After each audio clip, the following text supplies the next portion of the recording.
Pagbasa mula sa unang sulat ni Apostol San Juan. Mga pinakamamahal, ito ang aming narinig kay Hesukristo at ipinahahayag namin sa inyo. Ang Diyos ay ilaw at walang anumang kadiliman sa Kanya. Kung sinasabi nating tayo'y kaisa niya, ngunit namumuhay naman sa kadiliman, nagsisinungaling tayo at hindi namumuhay sa katotohanan. Ngunit kung namumuhay tayo sa liwanag, kung paanong siya'y nasa liwanag, tayo'y nagkakaisa at nililinis ng dugo ni Jesus na Kanyang anak sa lahat ng ating kasalanan. Kung sinasabi nating tayo'y walang kasalanan, dinadaya natin ang ating sarili at wala sa atin ang katotohanan. Kung ipinapahayag natin ang ating mga kasalanan, maaasahan nating ipatatawad sa atin ng Diyos ang mga ito at lilinisin tayo sa lahat ng ating kasamaan sapagkat siya'y matuwid. Kung sinasabi nating hindi tayo nagkakasala, ginagawa nating sinungaling ang Diyos at wala sa atin ang Kanyang salita. Mga anak, isinusulat ko ito sa inyo para hindi kayo magkasala. Ngunit kung magkasala ang sinuman, may tagapamagitan tayo sa Ama, at iya'y si Hesukristo, ang walang sala, sapagkat si Kristo ang handog sa ikapagpapatawad ng mga kasalanan natin at kasalanan din ng lahat ng tao.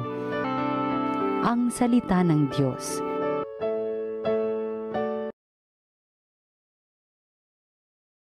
Tayo'y ibong nakatakas ng ang bitag ay mawasak. Kung ang Panginoong Diyos sa amin ay di pumanig, noong kami sa lakayin ng kaaway na malupit, maaaring kami noon ay nilulun na ng buhay. Tayo'y ibong nakatakas ng ang bitag ay mawasak. Maaaring kami noon ay nilulun na ng buhay sa silakbo ng damdamin at matinding kagalitan.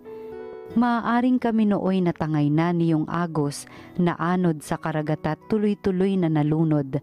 Sa lakas ng agos nooy nalunod nga kaming lubos. Tayo'y ibong nakatakas ng ang bitag ay mawasak. Nang ang bitag ay mawasak, lubos tayong nakalaya. Tulong nating kailangan ay sa poon nagmumula, pagkat itong lupa't langit tanging siya ang lumikha. Tayo'y ibong nakatakas ng ang bitag ay mawasak. Ang mabuting balita ng Panginoon ayon kay San Mateo.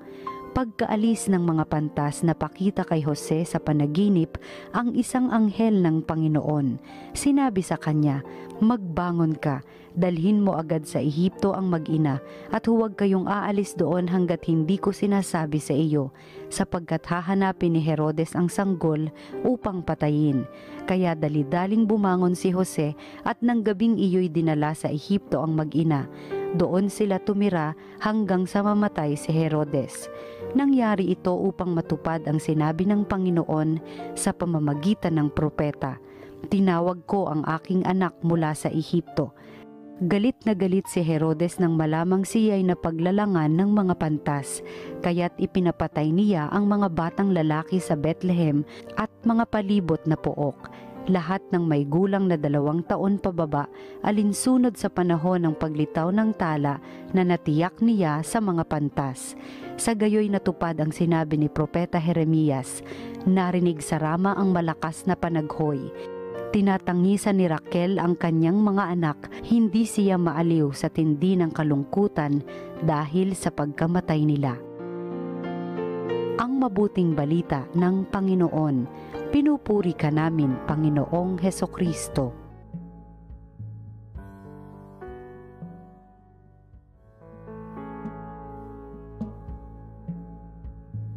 Magandang araw po sa inyong lahat. Ating pagnilayan ang salita ng Diyos, salita ng buhay. Kung may nagpakitang anghel sa iyo mamayang gabi at sinabi sa iyo na iligpit mo na ang lahat ng iyong ari-arian at iwanan na ang iyong bahay, dalhin mo ang buong pamilya, mag-relocate ka sa China ngayong gabi, magagawa ba natin? At pagkatapos tumira doon sa China, halimbawa, ng ilang taon, at marami ka ng kaibigan doon, meron ka ng kabuhayan doon, biglang magpapakita na naman ang anghel sa iyo at sasabihin niya, "O, iligpitin mo na ang lahat at dalhin mo na ang pamilya ngayong gabi, pabalik sa Pilipinas." Kaya ba natin yon? At pagdating dito sa Pilipinas, hindi pwedeng bumalik sa syudad, kundi kailangan tumira doon sa malayong probinsya, sa liblib na lugar. Kaya ba natin yun? Ang banal na mag-anak na sina Jose, Maria at Jesus, yun ang nangyari. Sa isang saglit, kinausap sila ng anghel at kailangan nilang lumikas, tumakbo, papunta sa Ehipto, ibang bansa. At bumangon naman at sumunod naman agad-agad si Jose sa utos ng anghel. At pati na rin si Maria, na bagong panganak, ay pumayag agad, sumunod agad sa anghel. Nakakabilib, no? Paano nila nagawa ito? Alam natin, yung iba nga, di ba? Pag bumabaha na talaga, pinapalikas na, ayaw pa talaga iwanan ng bahay. Pero sila, Jose at Maria, mabilis na sumunod sa anghel. Paano nila nagawa yan? Nagawa ng banal na pamilya ito dahil sa dalawang bagay. Kalayaan at tiwala. Ano ang punto para sa atin ngayon? Ang pamilyang banal ay kailangang malaya at may tiwala. Una, kalayaan. Ang pamilyang detached, no? O walang attachment, ay malaya. Kaya nitong pakawala ng mga bagay o tao agad-agad. Kasi ang siyang mahalaga lamang, ang tanging mahalaga, ay ang pagsunod sa kalooban ng Diyos. At yon ang nangangailangan ng tiwala. Anong tiwala? Tiwala na kahit hindi natin nakikita ang hinaharap, hindi tayo pababayaan ng Diyos. Alam niyo po mga minamahal na kapatid, pwede tayong ma-attach sa maraming bagay. Pwede tayong ma-attach sa ating trabaho o sa ating bisyo. Pwede tayong ma-attach sa kapangyarihan, ayaw natin pakawalan. Pwede tayong ma-attach sa mga taong alam natin masama ang impluensya sa atin. Pwede tayong ma-attach sa ating reputasyon. Parang ang yun na lang ang mahalaga kung anong sasabihin ng tao. Pwede rin tayong ma-attach sa nakaraan. Hindi tayo maka-move on. Lagi tayong nagbabalik tanaw na lang. Kapag masyado tayong attached, hindi tayo makakasunod sa kalooban ng Diyos. Hindi tayo malaya, may nakatali sa atin. Si Haring Herodes nga masyadong attached sa posisyon at kapangyarihan, kaya pinapatay pa niya kahit ang sariling mga anak.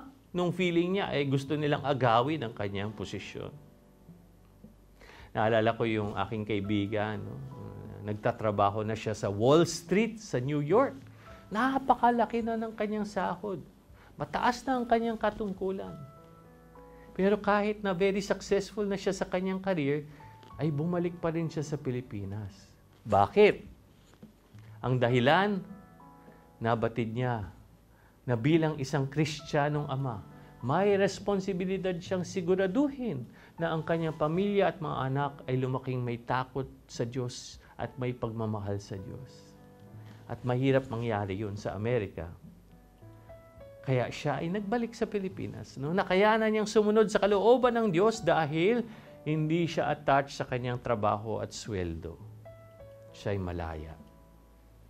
Mga minamahal na kapatid, ang nagpapabanal sa pamilya ay kalayaan at tiwala.